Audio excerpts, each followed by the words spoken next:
Hey, welcome back to the Disney Plus Everyday Challenge, and today we have Henry HuggleMonster. And I categorized this wrong. It's not a short or a series of shorts. It's an actual series of full-length episodes. Well, there's 2 stories per episode, as it usually is with Disney Junior stories, where kids have short attention spans. When they're that little, yeah, I guess you kind of gotta lock them into a start, middle, and end 2 at a time real fast so they get the point. You drag it out too long to like 22, 26 minutes for one story, they might get distracted easily. I don't know. But there's about 2 seasons, 49 episodes. Each of the episodes are about 26 minutes long each. And it's got a who's who of voice actors in this, not the least of which is Tom Kenny, SpongeBob SquarePants, plays the dad of Henry. And you got Carrie Walgren as the baby, Ivor, Lara Jill Miller is Henry himself, right there. Hynden Walsh is Summer, his sister, who's a big drama queen. She likes to sing, and everything's kind of a big deal every time. It's never something halfway. Greg Griffin is in this as Nano. Lori Allen is Mama. And one of my favorite voices in this is Brian Blessed. If you don't know who Brian Blessed is, well, here's a clue. Prince Voltan, the eagle, those guys with wings in the Flash Gordon movie. Well, yeah, he plays an enormous monster. What's his name? Eduardo Enormonster. Yeah, Eduardo Enormonster. So yeah, Brian Blessed is in this. I didn't realize he was still alive, but hey, this is from, by the way, 2013, 2014. So, but now I checked and he's still around. That's great. I'd love to run into him at a convention or something. That'd be fun. He's always been a big personality, a big voice. But I don't know, wherever he is, I hope he's doing great. And so he had in the very first episode, I only watched 1 episode, but both stories. And yeah, I got to hear him. So that made me happy. It wasn't something I had to wait, 10, 20 episodes in to find him. It makes an appearance in the very first story. So that's kind of great. But yeah, there's tons of voices in this you'll recognize. But again, it's not for me. It's not for adults. It's very much for kids. And for adults, I only warn you, if ever the Smurfs got on your nerves when they would Smurf this and Smurf that and Smurftastic and Smurfalicious, whatever, Smurf, you're going to get that same feeling from this, because everything is rar or monster something, monster this, monster that. It could grate on you. It gets old pretty quickly for some adults.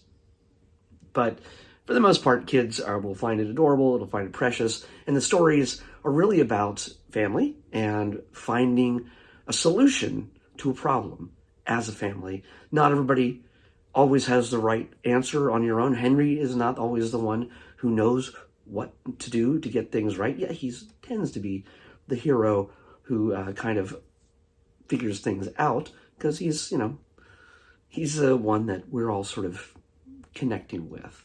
He's also addresses the audience every so often, and he breaks the fourth wall. But very often, he has to talk to other members of his family to figure out a problem. The first episode, they had to have a concert that involved a flower that had to bloom, that would make a noise at a certain point, but it wasn't going to bloom unless it got sunlight. And so they tried so many different ideas. Eventually, it involved moving the house. Seems like a pretty out of the way kind of effort to just make a flower bloom, but otherwise the concert would be canceled. So they do that, but it causes more problems. So yeah, you have to figure that out. You watch it to figure it out. As for the second story, the kids want to help get the baby to bed so the rest of the family can, do more stuff together. But the baby needs to get put down to sleep, And mom's like, that's what I always do. And Henry and his sister decide, hey, we're going to do it for you just because we want to get this done quicker. And yeah, well, that doesn't work out. It doesn't work out pretty. Babies are not really sticklers to schedules or what you want. It's usually what they want. So, and if you don't know what you're doing, as Henry and his sister Summer soon find out, well, they learn as they go along, and they discover what it takes to get the baby a bath, tell him a story, try to put him in a situation where he'd want to fall asleep. Singing loudly is not one of those things. So yeah, they learn the hard way. But yeah, it's pleasant, it's sweet, it's 3D animated throughout, of course, things that kids recognize when it comes to Disney cartoons. They're not, a lot of kids, yeah, sure love 2D. This one don't care either way. But this has a very soft color palette, and the characters are very simply created, simply designed, so as to not be too complex, and they're easy to recognize. And especially, this is definitely something for the little toddler types in your family. So yeah, if you can handle the monster-rific or monster this, monster that talk, the rawr talk, yeah, you can handle that, you're going to be fine if you want to watch this.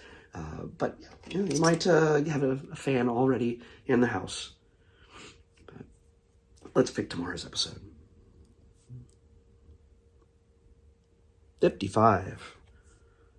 All right. Come on. What do we got? What do we got? Wow. I'm not sure if this is still on here, but we'll find out. There was a purge of certain films at a certain point, and we've already watched the original. This is the sequel, sequel to the original film. Then there was another film that was made that was a remake. It doesn't matter. It really doesn't matter. This is the sequel to the original classic. Cheaper by the Dozen 2. So, I think, is this Steve Martin? I'm pretty sure this is the Steve Martin version. Not the Zach Braff version. That was the one they put on Disney Plus and took off like a few months later. It's very strange. Either way, Cheaper by the Dozen 2 is a movie we're watching tomorrow in the next Disney Plus Celebrity Challenge. I'll see you back here tomorrow with that.